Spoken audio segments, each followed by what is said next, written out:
I have another question. Yeah. Okay, so I was on a voice chat the other day with some people. I forget which Discord channel it was, but they were talking about line art and how like companies look to see if you're going into concept art. Like they look for good line art, Mm-hmm. and I'm like, well, my line art isn't good, but I'm comfortable painting. What is your take on that? Like, can you still? I'm not into line art that much. Here's what I Could I think still that get a job? means. Well, yeah, of course. There are a lot of concept artists out there working professionally at a very high level who only work in 3D and paint. So, there's that. The line art thing, they're probably referring to things like Overwatch characters.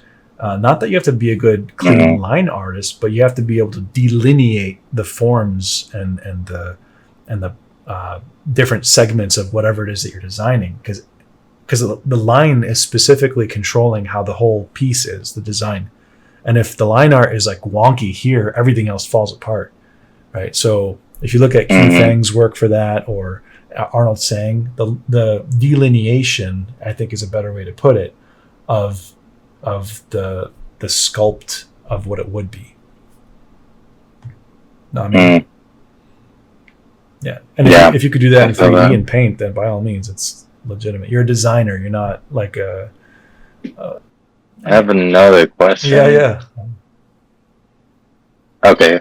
So, as I mentioned before, like I'm really pushing myself to like level up, but right now I'm kind of like in a growing pains, situation. So when I'm done with a piece of art, I'll like analyze it to the point where like I no longer like it anymore. And then I'm like, well, now that art sucks. Like, cause I feel like I'm constantly trying to be better. So I feel like the art that like I produce today isn't good enough for me tomorrow. Is that something that's common among artists, and how do you overcome that? Yeah. Because like I would never share this art because I feel like it's not good enough, So it's a two-factor answer, I think. So the first thing is that's I think what everyone feels with their art, because the art that you did last week and today is going to be better than the art you did a year ago, and that's that scales up whether it's a day ago or 2 days ago, or scales down. So that's just common. And then B, it's like, what part of you doesn't like it and why? Is it the part of you that wants to be seen as good, or is it the part of you that's a perfectionist, or is it the part of you that knows it could be better? And then realize that part of you has to shut up sometimes and just be okay with wherever it is, and then let that be a reflection of what you really are, even if you think it's bad. And that's a sort of a self-acceptance journey, which is really easier said than done. But I think finding a way to be okay with what it is, and knowing that even where that is, as you go forward, it's going to keep getting better, and you're always going to look back and seeing it as worse. So it's like it's a paradox. Like, you always want your work to get better, but sometimes you don't, so that you're I don't know. You know what I mean? Yeah. I wanted to give you some feedback on the course, because I know you said that this was like the first time doing like this sort of online environment. Yeah. You were kind of worried about how it might go. For me, it is extremely meaty. Like, these sessions are... I've done like a couple other online classes, not very many, so it's not like I have a ton of experience with them. But your willingness to like really take your time, make sure everybody gets their questions answered, really go over like the meat of what they need to know, is like much better in my opinion, in my experience. Thank you. I thought you were saying it was too much. No. It's been a very, like, your teaching, I mean, this is probably just a personal thing, but your teaching style, I very much resonate with it. It's very clear. The videos are very clear. Your critiques are very clear. So, and I have not had any problem with like the Discord setup or any of the online type of stuff. It feels very like smooth. That is so good to know. Thank you so much. Yeah. Yeah, I would like to add something. Yeah. Like, I definitely agree. And the way the videos in order like how they just all apply to each other. Like just looking at the title and then seeing how they're all puzzle pieces, and then if you take all of them and just put it in on your canvas, it works. Thanks, man. Any other questions or concerns? I have 2 more questions, Yes. and that's it. It's But okay. if someone else has a question, then please go. Sam? Do you remember Chris, what your question was 2 questions ago? I had something I wanted to piggyback off of, and I can't remember what it was. Cultural? You asked the Line art? Yes. Okay. No, line art. No, yes, the line art one. I feel like I'm more comfortable with color in a sense. Like, I feel like painting comes a little more naturally to me, or at least I'm more relaxed with it. But I really love drawing. Does that make sense? Like, I love the immediate nature of drawing. Just like, as soon as you put the line down, it's either right or wrong. You don't have to go through this huge process of, like, you know, as you approach towards the end, and is everything coming together? It's just like the line is there. Is it right? Is it wrong? I kind of like that. Do you have any suggestions for really getting better at doing what people like Arnold Sang do, and they are just controlling the form with lines so well? And I have such a hard time visualizing in 3D. Like, it took me so long to get to where I am right now. Like, you see what I'm saying? Yeah. So one thing I should mention is that when you do see finished line work online, you know, I used to think that like manga artists or anime artists on Twitter or stuff, like, just go straight at it like Kim Jong-gi. But then you click through their images, there's always like layers of like loose sketchiness, right? And they build on top of that. So imagine there's a bunch of sketchy loose lines, and when you go over it, you get the average of them and then let that be the final line, right? So maybe start loose, have fun with it, and then learn a bit of shape design and learn to carve what the right line feels, what line feels right for you in the mess of it, right? That way you get the best of both worlds. Okay. To practice that, you know, I would, you know, pull up Arnold Sang's work and then like do a very loose indication of all the parts coming together, and then put it away, and then do your own take on what the final line could be. Maybe do a couple copies so you can do a couple different takes. Do that like a handful of times, and you'll develop your own, I guess, sense for it. And then, you know, muscle memory and motor controls. Okay. And what about really understanding volume really well? Like on my character for the Chroma Core submissions, I kind of like the shape of the hair.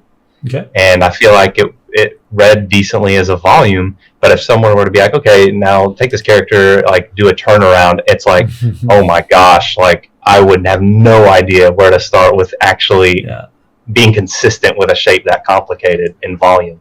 So my first answer, that's sort of an easier route, would be to just go in and wireframe things out. Wireframing will force you to figure out the geometry of the volume. That's the first thing. The real answer would be get some clay and start sculpting, man, because that will embed your sense of 3D form, and with touch and 2 eyes, which makes it stereo vision, and you can feel it as volume in 3D, and then go through the challenge of trying to make that hair volume in clay. If you can do it in clay, then you can do it in 2D pretty easily. But that'll help you think through the form of something in such a way that it embeds in your brain, and it'll develop that part of your brain that can think in 3D in form and volume. Okay, and would that be like a suggestion, just, I mean, obviously just in general, were you talking about specifically like whenever you have to do a character design and you're really struggling with something, to do it in 3D no. as well? I guess what I mean is front load it. So spend a week or 2 or a month or 2 months of just sculpting, right? And then you could abandon it. But through that sculpting learning process, it makes the form carving in 2D so much more easier. It'll help you think in turnarounds, top down view, under view. You'll know what to expect, and you'll know what needs to be there, and also learn to draw in perspective. You have to have that too. Okay, cool. Thank you very much. Mm-hmm.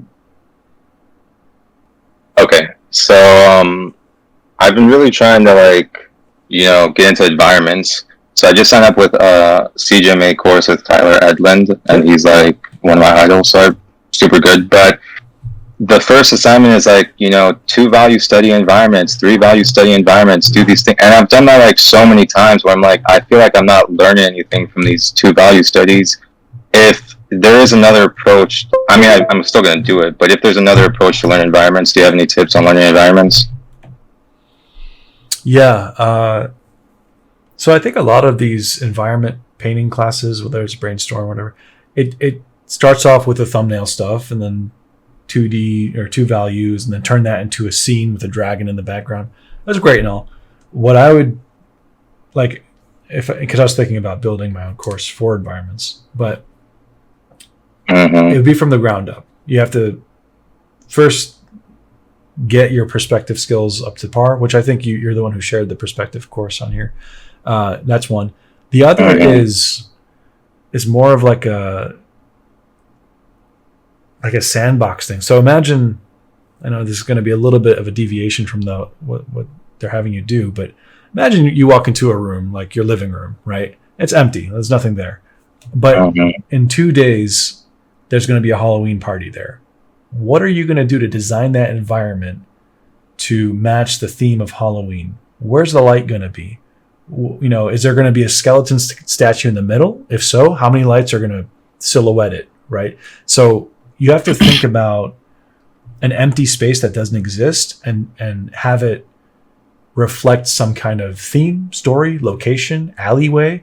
And then the environment design part is knowing the details that go there. So Halloween theme party, easy. You get pumpkins and ghosts and whatever. But something like an alleyway for a cyberpunk game, you need to know building structures, doors, vents, little cracks in the bricks, and a little neon sign here and there, a puddle or reflection. Even the reflections and the puddles, that's part of the set design, right? So it's a much bigger task than just 2 value study, add a dragon, So it depends on what you want to do, but I would put people, if I was teaching a class on it, put people through the Halloween room exercise assignment first. And then we could talk about composition, painting, and lighting tricks. I just might do that. Cool. Yeah, I want to see some pumpkins next week. I have one more question. Yeah. Yeah, I have one question. That's it. It's final. I'll be done. Dude, you can hang out all night. Let's go. So, I mentioned a few weeks ago that I felt like I was cheating with 3D because I was like, but then you're like, don't worry about that. But then I was thinking, so my current process, because I've watched all these tutorials about how to shortcut 3D, where I still feel comfortable sculpting stuff. If you gave me enough time, I could sculpt something. But I go to free 3D or Sketchfab or TurboSquid, get a free 3D model, alter it to where I want it to be, throw it in there, steal an artist kind of stuff. And then if I needed to do something in a day, I could do that and be like, okay, done. You wouldn't even recognize the pieces before until where they are now. But I'm if I were to work in a studio, is that something that they approve of, or would they just be take the time that you need to actually model each piece so that it's its own independent asset? No. They want to get it done. They don't care how you do it. The one issue I could see coming up there is that if there's a copyrighted thing that's not on TurboSquid or whatever, and it ends up in the game or something, there could be problems. But that's what, if you download, that was my main concern. The TurboSquid file for the Mario question mark on a button, well, that's kind of theft. But I don't know. I think. However, here's the other thing. That's a great skill to have, especially if you're playing the world building role, the production designer role, or the set design. You can make up a whole scene in a day, light it, and make it beautiful. And that's great. That you could get a job doing that. If however you want to sharpen the skills of being able to do that without those tools, that would only just add to your tool set. So you could still do that, plus do things without the 3D. So either way is fine. Some tool sets can make you more powerful. I could put it that way. Yeah, I was wondering about that for the copyright, and also because currently I feel like I kind of like jumped a few steps to be able to understand that kind of like kit bashing mindset. But I'm like, I feel like if I were to go back and actually learn how to do the whole process, it would take me way longer than if I were to like apply to a job. And then if they asked me to render, model a piece, I think I would kind of be lost for a second. But maybe I just need to practice more. Also, you just have to be upfront with what your capabilities are. Like if you have a portfolio, just list like, hey, I used assets for this and I came up with this concept. And just be clear, like I didn't model everything. And if you're a concept artist, you don't have to model everything. The point of a concept artist is to come up with a concept. For a 3D artist to make, it's not your job. So. And then I was also wondering about that, because if I were to make a concept in 3D, would then I need to pass, and then I finalize it in 2D, would then I pass it on to a 3D modeler? Yep. If I already had the 3D model? You know what I'm saying? You could. You would still pass it on? No, you could, but you don't have to, because what if the 3D modeler likes to work in his own way or her own way?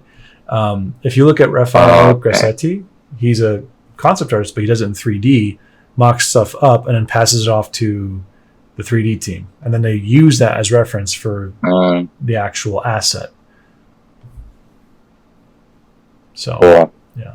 Cool. Thank you, man. Yeah. Appreciate it. Craig Mullins to you is like James Jean to me. Ooh. Okay. Were you saying like that when you were younger you were more inspired by him than you are now? Oh yeah. Yeah. So, like why did you get to that? So the inspiration when I was a kid is like looking at something that I have no idea how it was done. And it's like, I knew how to draw to an extent, and then seeing what he was capable of was like, whoa, he's drawing this, he's adding this for the environment, his lighting, it looks realistic, blah, blah, blah. And so just being in awe was the inspiration. And I was trying to learn how to do it. Now that I can do it rather quickly, I can look at it and be like, yeah, that's pretty cool. And I think that's the ego part of me. So the ego like wants to master things and whatever. And I've exhausted the whole, like, I want to get good for that reason. Now I'm in the part of my, let's say, artistic journey of setting all that aside and asking what the deeper questions are. Like what is it that, art means to me aside from a pissing contest, because that's what it was for me my whole life. And so like, yeah, go ahead. So would you say because you viewed it as a contest all the time, that's why you got to that point? As a contest, you said? Like you view art as a contest.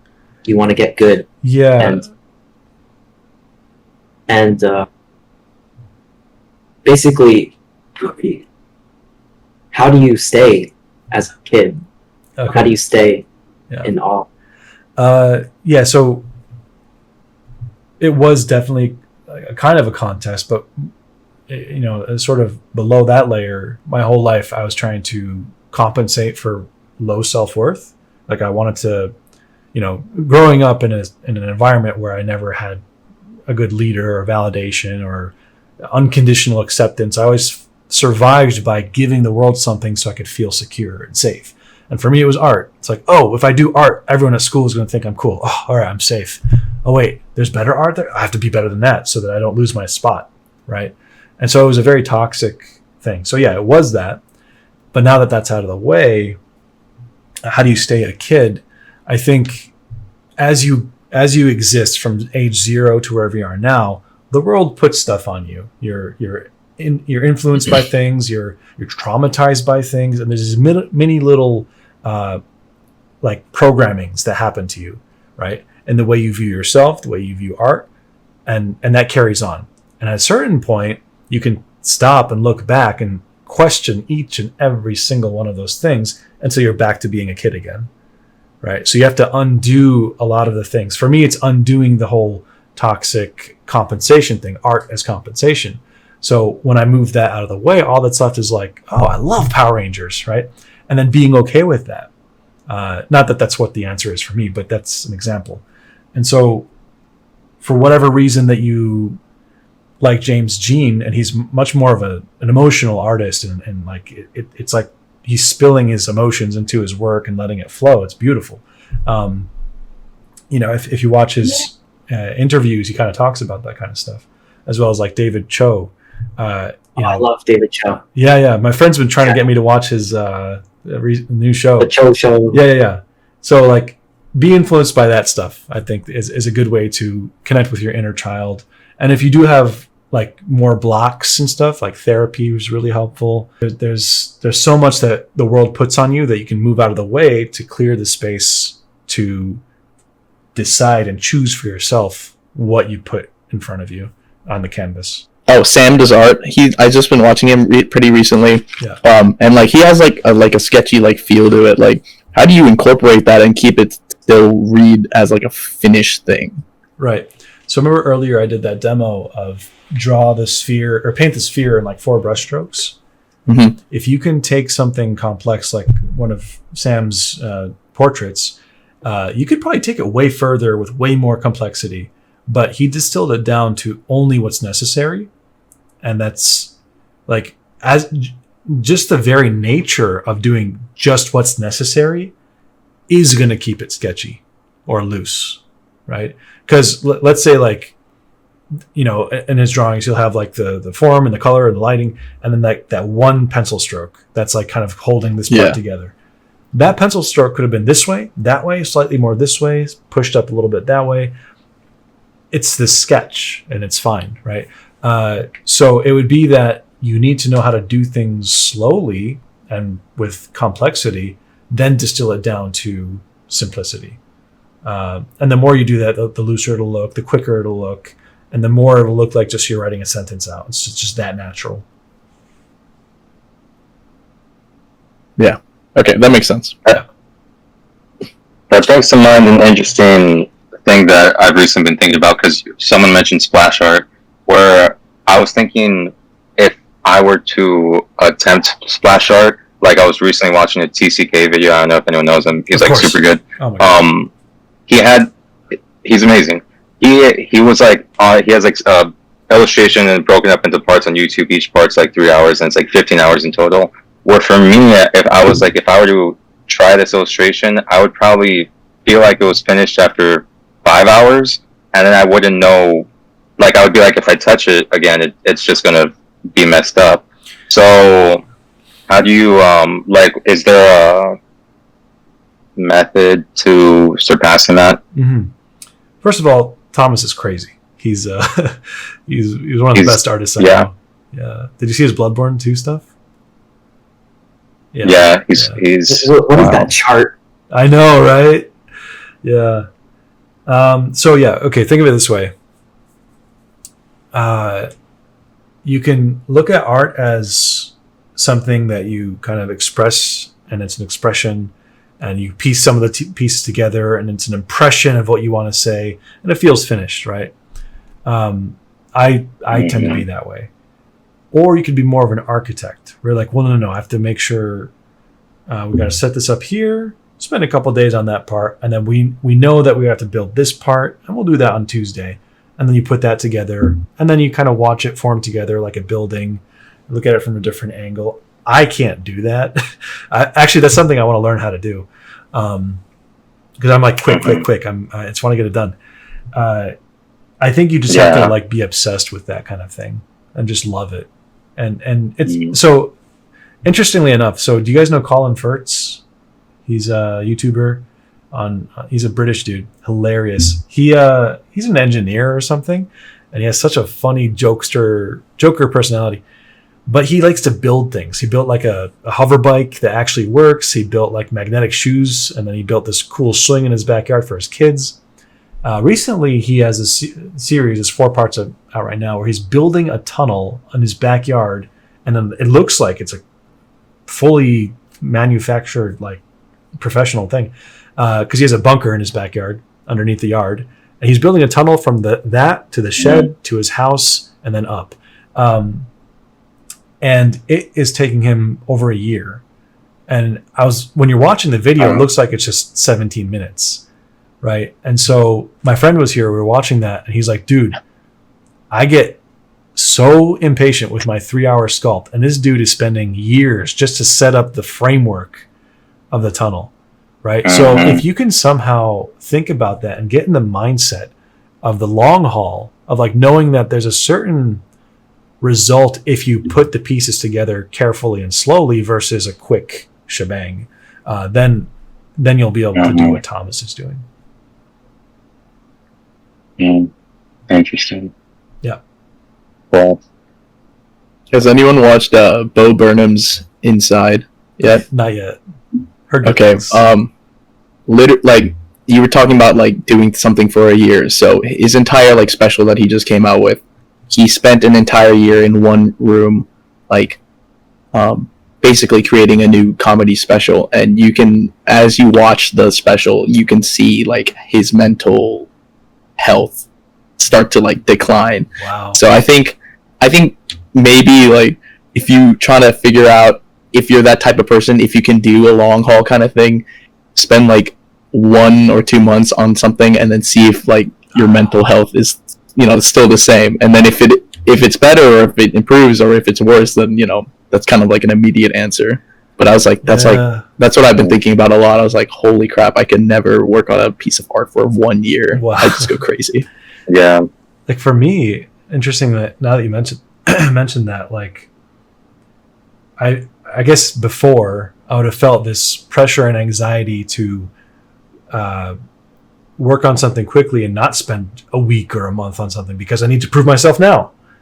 I'm behind. I have to let the world know that I'm not a failure and like be accepted in the metaphorical circle. And so that was the format that kept me from spending that much time.